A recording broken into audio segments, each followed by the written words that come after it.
Yesu ashimwe, shalom, ndagusuhuje igihugu cyose uherereyemo, wowe unkurikiye, wowe uje ngo tubane muri aya masengesho, ndagusuhuje igihugu cyose uherereyemo, shalom.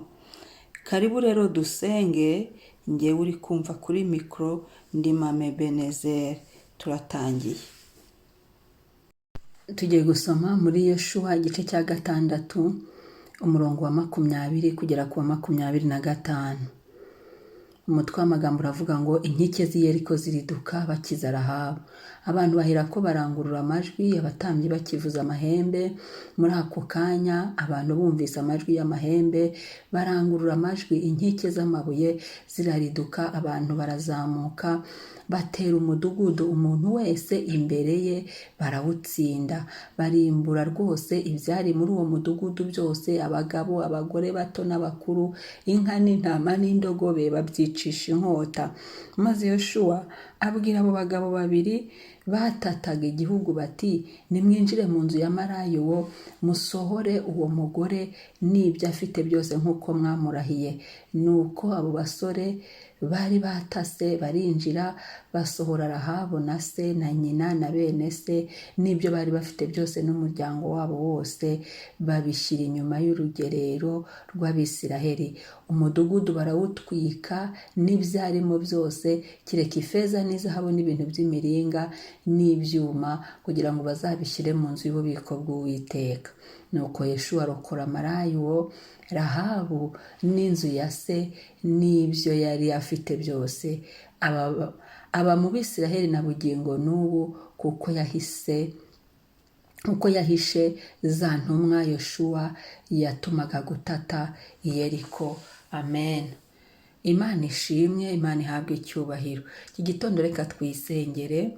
Imana ikurwanirira, yarwaniriye Abisiraheli, hanyuma Yeriko irariduka.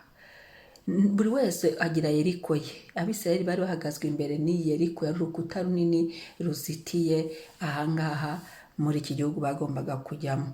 Iki gikuta rero i Yeriko, izi nkike zari zihari, nawe ushobora kuba ugenda hari inkike zikuzitiye, hari amarembo yawe azitiye, hari ibyawe bazitiye, hari ubuzima bwawe buzitiye, hari imibereho yawe ukuntu izitiye. Ariko hamwe no gusenga, abantu barasengaga. Iyo ukurikiye mu gice cyo hejuru uhereye ku murongo wa mbere, hano muri Yoshuwa igice cya 6, bakwereka ukuntu basenze, barazengurukaga bucece bagasenga. Kuraje, komeza uzenguruke, komeza usenge, ntucike intege. Ibitarakunze uyu mwaka, humura, Imana iracyagufitiye ibyiza, Yesu aracyafite gukora kwinshi. Ntucike intege, ntucogore ngo ye babanga umwaka ngo usigaje iminsi 10 n'ingahe ngo urangire. Oya, ibyo Satani ntagushuke, ntucike intege zo gusenga. Komeza uzenguruke, buri wese agira umunsi we wa 7. Imana ijya imanura imbaraga zayo no gukora kwayo ndetse no kunesha kwayo ikitamurura. Ikindi, kora imirimo myiza. Rahabu yakijijwe no kuburira aba bantu. Gira neza, ineza izakurokora. Urabona ko Rahabu, iyi neza yagize, Rahabu yabikoze ari wenyine, ariko yakize na nyina na se na bene se n'ibyo yari afite byose, ngo n'umuryango wabo wose. Kuri 23, Rahabu yakize n'iby'iwabo byose. Yemwe, Rahabu yakize n'iby'iwabo byose, n'abe bose n'ibye byose. Imana iyo wayikoreye ntabwo igutererana. Iyo wagize neza, si no kuvuga ngo urakorera Imana gusa, iyo wagize neza, gukora ibyiza, urukundo bariya abantu bagombaga gupfa arabahisha ntibicwa, aremera. Iyo usubiye muri iki gitabo ubona ukuntu Rahabu yahisha aba batasi, arabahisha. Nawe gira neza, uyu munsi wisengere gukora neza. Niba wajya kugira nabi, biravuga ngo mwige gukora neza, wige kugirira neza abandi. Abari bagiye gupfa barengere, bakure ku ngoyi. Abagusabye ubahe niba hari icyo ufite, abababaye ubafasha, abakeneye urukundo urubahe. Ushobora no kutabaha urukundo gutyo ukamutelefona ukamubaza uko amerewe, n'ukuri birafasha. Niba hari n'icyo ufite ukamuha. Ibyo Imana ntijya ibyibagirwa. kandi uwo muntu ubikoreye si we ubikwitura, ahubwo kuko wagize neza Imana irabireba ikagukiza mu zindi nzira, mu bundi buryo. Nagira ngo uyu munsi nyuma yo gusengera Yeriko ziri imbere yacu, dushyiremo no kwiga ubwira Imana ngo Mana ngumye gukora neza, impano yawe y'urukundo igumye yake, Imana izakwibukira kuri urwo rukundo. Yesu ntabwo ajya yibagirwa ko wagize neza. Amen. Reka dusenge. Ndagushimiye Mana uyu mwanya mwiza, ngushimiye ubuntu, tubanje kwiyuhagiza amaraso ya Yesu. Mu maraso yawe biracyashoboka, biracyakunda, biracyemera Mwami, kubw'amaraso yawe, kubw'imbabazi zawe turiyuhagiye mu izina rya Yesu. Tubabarire buri gicumuro cyose mu mibiri yacu, mu bugingo bwacu, ku mazina yacu, amaraso yawe natweze. Turashima ubuntu bw'uyu munsi, turagushimira unyuranye ibihe, ukanyuranya iminsi, ugahindura amateka, ujya witamurura, ugahagarara muri byose ukaganza. N'ubundi nyemerera uganze, tegeka byose birakumvira.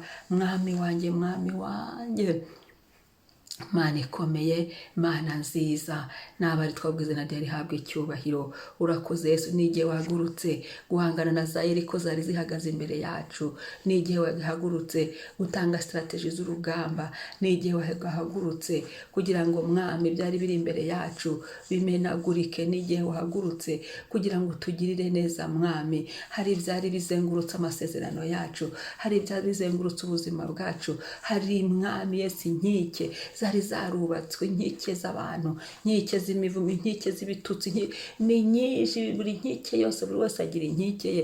Ariko icyari cyarazengurutse ibyacu, cyari cyarazengurutse intambwe zacu ngo tutinjira mu masezerano, imigozi, buri kintu cyose cyari cyaratuzengurutse gikatike mu izina rya Yesu. Yesu, Yesu, Yesu, bikatike mu mbaraga z'amaraso yawe Yesu. Turakwemereye ganza, turakwemereye utegeke, turakwemereye uvuge turumva, turakwemereye uhindura amateka, turakwemereye wowe wimura imisozi ukayubikana uburakari, wubika ibyari nk'imisozi, byari nka Yeriko, biduhagaze imbere, biritagurike mu izina rya Yesu. Mu buntu bw'igorogota tugirire neza Mana. Uyu munsi uva gusenga kwa buri wese, iki gitondo Kristo turabiguhaye.